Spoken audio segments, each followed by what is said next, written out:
guess what? We're playing the hits today because we're going to Turkey. Damn it. We are going to Turkey because something happened, and I'm not talking about the deli meat. We're talking about the Turkish league, specifically the Turkish, what is it, the disciplinary committee? It's something like that. It's the Turkish disciplinary committee because Jose Mourinho has gotten himself embroiled in another controversy, but in a very unusual turn of events, this controversy has to do with stuff about Jose Mourinho and not Jose Mourinho himself. But earlier this year, you probably know this because we've talked about it extensively on this channel.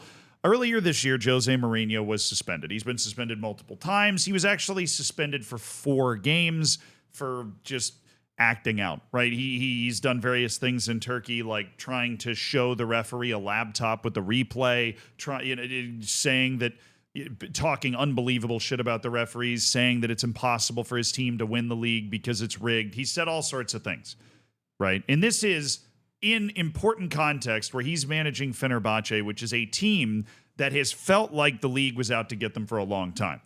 Now, it is a very difficult web to untangle when you're talking about Fenerbahce. All right, this is like what came first, chicken or the egg, right?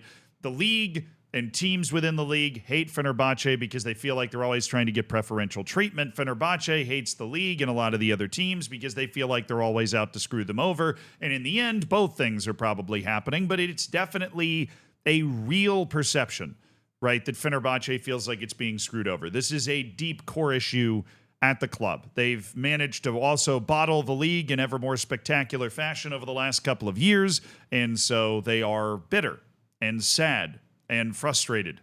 They even had a vote as a club about whether they should explore options to leave the Turkish league altogether. That's how far this has gone, and I'm giving you that context because this story provides a little validation, maybe more than a little, because we don't have access to the WhatsApp messages yet, validation to the way of thinking at Fenerbahce. Okay, now it has to do with Jose Mourinho because in one of those incidents I was talking about, he got suspended for 4 games. All right, and even around the incident, one of the members of the disciplinary committee was photographed wearing a Galatasaray jersey, and suspiciously shortly after, the suspension was reduced to 2 games, but now. And this is from Sky Sports. I'm going to read you like the first line here. Sky Sports understands that Shalal Nuri Demiturk has told the Turkish Football Federation of his intention to step down, and his formal letter of resignation is expected to follow, while other members of the Professional Football Disciplinary Committee may also follow suit. Now, why would the chairman of the Professional Football Disciplinary Committee be following suit? Well, because text messages about Fenerbahce boss Jose Mourinho were made public. Fenerbahce has released a statement on these messages. They have not been leaked publicly. They have been leaked, I would assume, to Fenerbahce and kind of within the halls of Turkish footballing power. But Fenerbahce calls the WhatsApp messages hostile statements about Mourinho, allegedly between committee members. They've obviously been approached for comment. They have not provided comment yet, but Fenerbahce feels very comfortable continuing to provide comment. They said that these statements clearly violate the principle of impartiality. Our club has made an official application to the Turkish Football Federation in response to the correspondence that has been made public and is claimed to belong to members of the Professional Football Board. We believe that this hostile mentality, which clearly violates the principle of impartiality and is based on showdowns and revenge, has no place in Turkish sports. The fact that members of one of the most important boards responsible for establishing justice in Turkish football makes such statements not only renders the concept of discipline dysfunctional, but also constitutes a clear attack on the principles of impartiality and equality in sports. They continue. As Fenerbahce Sports Club, we will be following up on the issue and will struggle for clean football until the end. Now, obviously, Fenerbahce is taking a giant fucking victory lap here, right? Because when the war of words, when the war of actions, really, between Fenerbahce and the Turkish Football Federation has reached the point that it's at, any small victory is going to be a large one. And if you can get your hands on WhatsApp messages talking shit about your manager, that's a victory lap worthy moment. Now, the WhatsApp messages relate to, and Mourinho did an interview with Sky Sports News after he was banned for 4 matches.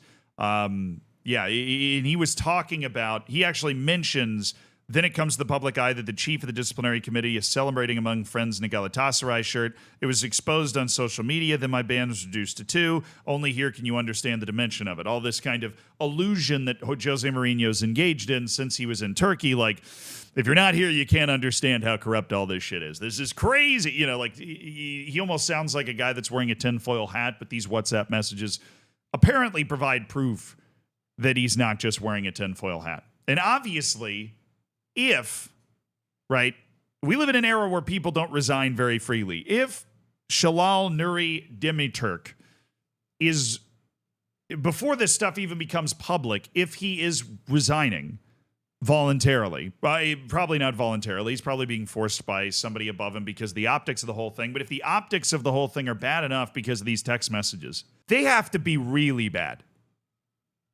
Okay, the first thing I thought when I read this, right, was it reminded me of the David Coote thing.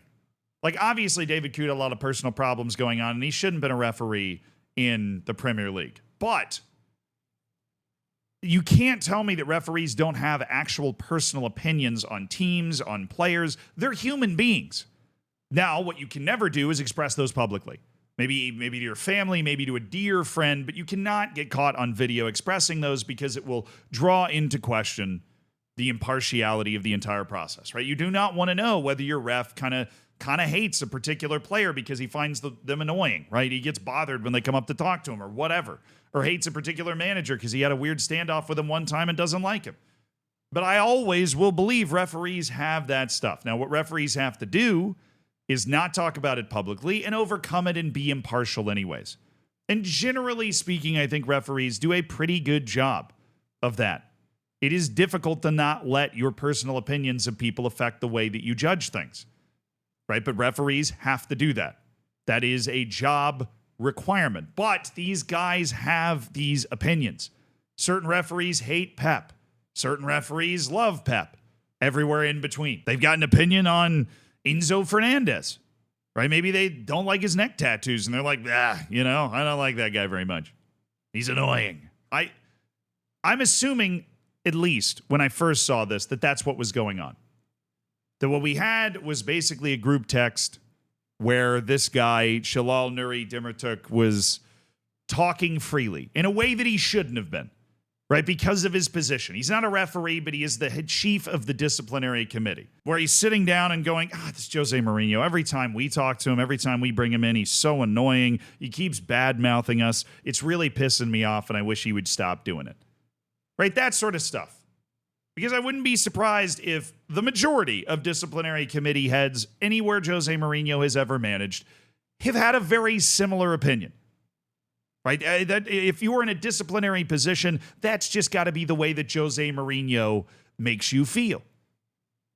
And that's, I think that in an era where everything is kind of recorded forever, right? Phone calls, voice notes, text messages, emails, right? In these conversations that used to just be two dudes sitting in a cigar bar somewhere going, man, I hate that guy. Now that it's all recorded for somebody to eventually leak, you end up with more situations like this where, people that you want to be entirely impartial are proven to not be, or at least to have, some sort of bias against somebody that you would hope in that position they would do their best to not let actually affect their decision. I think it is possible, talking about the refs or this guy, to not like somebody but still treat them impartially. It's just really hard to make the argument you're treating them impartially once they know you don't like them. But I've changed my tune. The more I've read about this, right, there's a nice article from Sky Sports, obviously, that we're on. The Athletic wrote a little piece on it as well, where they're talking about the whole situation. But the more you read about it, and the fact that he's voluntarily stepping down, that they're calling for like this full-bore investigation. Now, Fenerbahce would be calling for an investigation for anything, but the fact that this is being heated and not being swatted away as more Fenerbahce rabble-rousing, I think these text messages were way worse than that. I think they legitimately laid out we're going to do something to punish him for this. That like I think that these messages, I think it would be really wild if they didn't lay out a specific plan of retaliation against Jose Mourinho and Fenerbahce for the way he was acting, the way he was acting and the way he was bad-mouthing them. Because that's the sort of thing that would get this reaction. And given the fact that until this stuff is released, I believe that's the most likely explanation for how all of this has gone on. Fenerbahce and Jose Mourinho are kind of right here.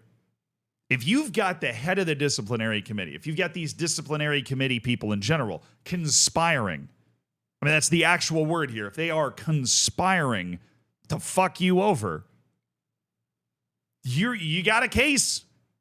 You've got an argument to make. I mean, we've known Turkish football is kind of nuts for a while. I mean, it's a Zealandism staple. We got to dive right back into some crazy Turkish football thing eventually, right? Whether they're storming the field, whether an owner is breaking a referee's jaw, right? It is kind of the football Wild West of Europe.